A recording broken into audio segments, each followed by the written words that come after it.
Perkenalkan, nama saya Monica Octavia, NIM 19101023. Di sini saya akan menjelaskan ukuran pembangunan dari berbagai indikator. Menurut dari yang saya ketahui dalam referensi saya, dalam buku yang berjudul Teori Pembangunan Dunia Ketiga, Arif Budiman 1995 menguraikan ada 5 pendekatan yang digunakan untuk mengukur pembangunan. Berikut akan saya uraikan ukuran keberhasilan pembangunan yang telah dihimpun oleh Arif Budiman tersebut. Yang pertama yaitu kekayaan rata-rata.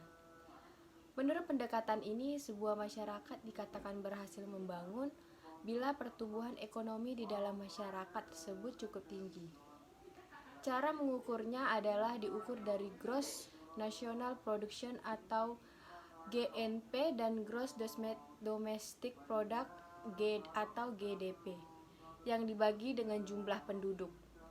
Dengan demikian dapat diukur produksi rata-rata setiap orang dari sebuah negara.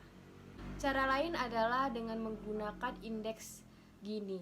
Indeks ini diukur dengan angka antara 0 sampai dengan 1. Bila indeks Gini sama dengan 1, maka terjadi ketimpangan maksimal. Tapi bila 0, maka ketimpangan tidak ada. Jadi semakin kecil indeks Gini, maka semakin kecil pula ketimpangan yang terjadi dalam sebuah negara. Yang kedua yaitu pemerataan. Pendekatan ini mengkritik pendekatan yang hanya mengukur kemakmuran sebuah negara hanya dari produksi rata-rata orang di setiap negara. Menurut pendekatan ini bisa jadi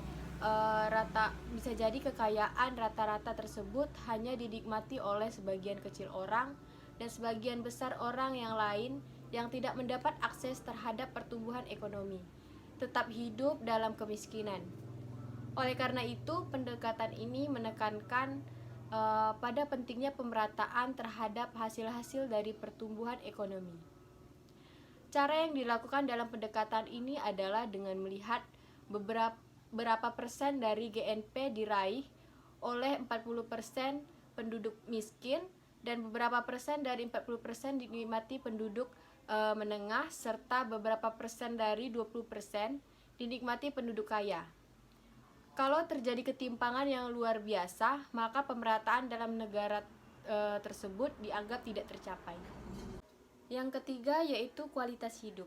Pendekatan ini tidak hanya mengukur pembangunan dari sudut pandang ekonomi, melainkan menekankan pada kesejahteraan penduduk. Salah satu tolak ukur yang digunakan adalah pendapat Morris yang mengenalkan PQLI atau Physical Quality Index yang mengukur 3 indikator, yaitu yang pertama, rata-rata harapan hidup, yang kedua, rata-rata jumlah kematian bayi, dan yang ketiga, rata-rata presentasi buta huruf. Ketika indeks ini dibandingkan dengan pertumbuhan ekonomi, ternyata di masyarakat negara berkembang terdapat ketidaksesuaian antara pertumbuhan ekonomi dan tingkat kesejahteraan penduduk. Yang keempat yaitu kerusakan lingkungan hidup. Pendekatan ini menekankan pada pentingnya aspek lingkungan hidup sebagai indikator dalam pembangunan. Pendekatan ini berpendapat bahwa pertumbuhan ekonomi dan pemerataan yang didapat saat ini bisa tidak berarti apa-apa bila harus mengorbankan lingkungan hidup.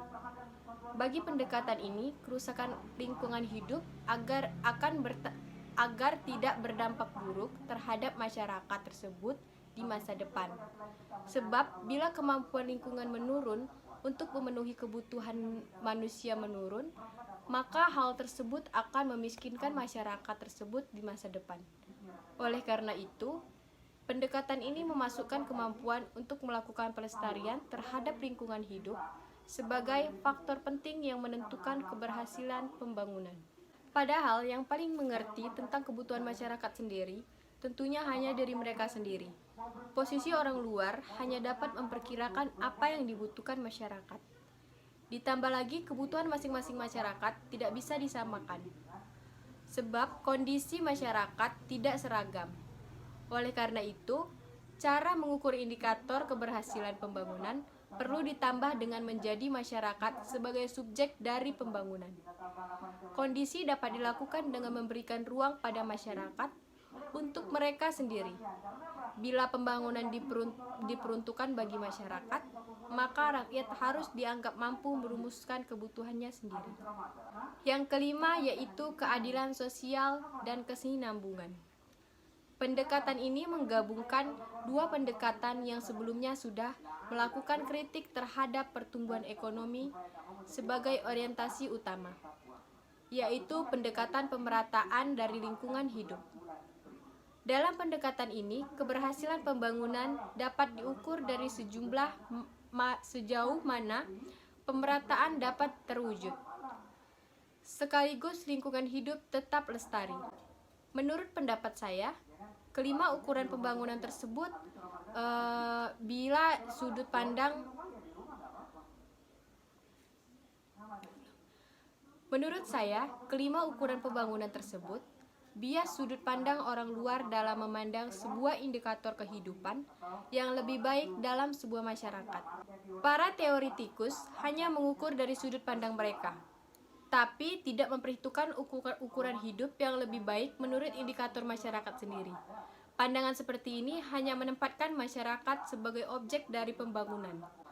Langkah yang perlu dilakukan untuk memahami kebutuhan masyarakat adalah dengan melibatkan masyarakat dalam menentukan kebutuhan sendiri dan menilai sendiri apakah kebutuhannya sudah terpenuhi atau tidak dalam proses pembangunan. Dengan menggunakan mekanisme yang partisipatif ini, akan didapatkan ukuran-ukuran dan kriteria-kriteria keberhasilan pembangunan yang berbasis pada kebutuhan masyarakat. Baiklah, itu saja yang dapat saya sampaikan dari penjelasan mengenai indikator-indikator ukuran pembangunan. Terlebih terkurang saya mohon maaf. Salam sejahtera.